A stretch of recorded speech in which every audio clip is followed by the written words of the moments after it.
waktu orang berhadapan menghadapi serangan dalam keadaan terbiasa sudah dengan sumber daya yang sedikit itu, militansi orang itu jauh lebih tinggi. Jadi sisi spiritualitas ini adalah salah satu kunci kekuatan dalam semua kemenangan. Karena perang ini adalah perang yang mengubah jalannya sejarah Islam dan sejarah dunia di kemudian hari. Sekarang kita lihat ya, rasanya tidak pernah Rasulullah berdoa seperti doa beliau dalam perang Badar itu. Allahumma intahlik hadhil isabah falan tu'bad fil ardi abada. Ya Allah, kalau pasukan ini hancur di sini, kamu tidak akan disembah lagi selamanya di muka bumi.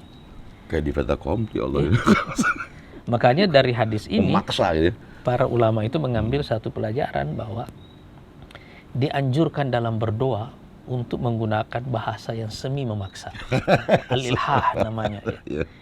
Itu kan kayak tawar-menawar dengan Allah kan. Tapi itu juga menunjukkan spiritualitas yang tinggi orang di situ. Nah, jadi ini seperti ada pengkondisian spiritual dari Allah Subhanahu wa taala sebelum satu peristiwa besar terjadi. Karena di dalam masa 5 tahun pertama di Madinah ini yang namanya negara rapuh atau fragile state biasanya kita. Ya kayak misalnya Indonesia waktu baru merdeka kan banyak perang, bukan hanya menghadapi Belanda tapi juga konflik di dalam kan. Namanya negara yang rapuh seperti itu kita perlu pertahanan yang kuat dan konsolidasi spiritual sebelum terjadinya peperangan itu salah satu kunci kemenangan kaum muslimin dalam perang Badar. Nah sekarang kita lihat bersamaan dengan itu nanti turunlah perintah zakat. Orang habis menahan diri, setelah itu turun perintah zakat, kewajiban memberi kan. Jadi salah satu fungsi sosial dari puasa itu waktu kita puasa kan kita merasakan apa yang selama ini dirasakan oleh orang-orang miskin, iya kan? Orang miskin lapar bukan cuma di bulan Ramadan kan. Lapar di semua bulan kan. Iya kan. Jadi ini mempunyai fungsi sosial.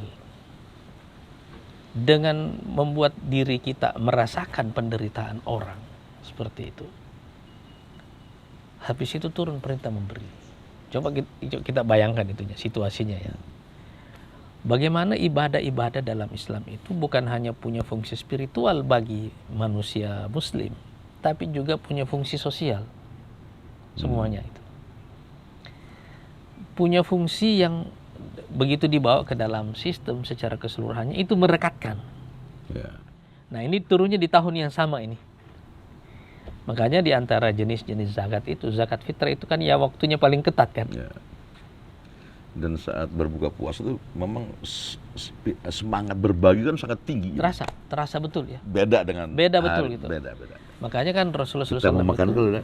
Buka selalu. Biasa tiap hari kan enggak. Rasulullah disebutkan juga kan beliau itu dermawan, tapi lebih dermawan lagi pada bulan Ramadan. Kan nggak mungkin rasanya kita buka sendirian kan. Kepekaan itu ya.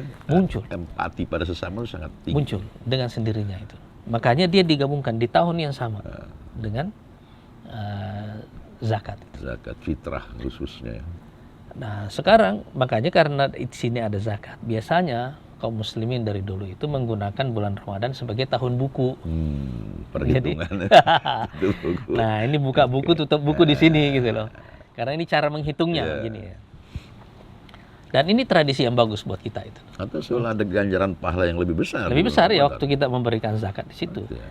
Nah, perbedaan Ramadan ini dengan yang lainnya karena di dalam bulan Ramadan kan ada satu malam yang lebih baik dari 1000 bulan. Nah, ini dia nih. Ini kaitannya. Ya kan? Nih. Tapi kasih satu malam lebih, 1 bulan lebih baik dari 1000 bulan. Tapi tetap aja dikatakan kau nggak mungkin bisa masuk surgaku kecuali dengan rahmatku. Ya betul. Nah, ini jadi unik nih. Ya.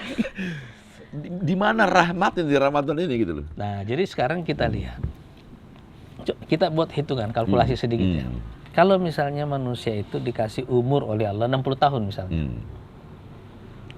dia kan waktu dalam Islam itu cuma dibagi 2, waktu sebelum balik dan setelah balik. Waktu sebelum balik itu nggak ada pertanggungjawabannya. waktu balik itulah waktu yang dipertanggungjawabkan. Jadi dalam Islam itu pembagian waktu dua ini itu basisnya adalah pertanggungjawaban. Waktu yang tidak dipertanggungjawabkan dan waktu yang harus dipertanggungjawabkan. Nah, setelah balik orang pertanggungjawabkan. Sekarang kita lihat-lihat lagi, kita zoom sedikit kehidupan rata-rata orang. Orang kalau misalnya baliknya umur 13 tahun, itu kan dalam bahasa psikologinya baru masuk remaja. Iya kan? Baru beger. Lagi badung-badungnya. Iya kan? Nah, sekarang kalau misalnya dia 13 tahun baru masuk akil balik misalnya gitu kan. Dia punya umur 40 tahun. Sekarang sisa umurnya berapa yang dipertanggungjawabkan itu?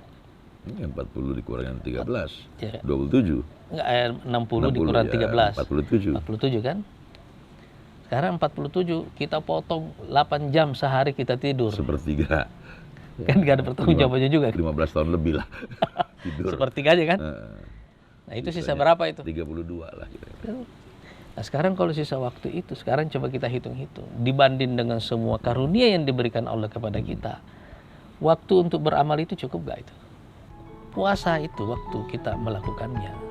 Kan sebenarnya kita bisa bohong. Kita minum di dalam rumah, habis itu keluar puasa. Iya kan? Iya. Masa dibawa ke lab? Tapi kan kita tidak melakukannya. Mungkin orang tidak puasa, tapi kalau puasa dia benar-benar puasa. Iya kan?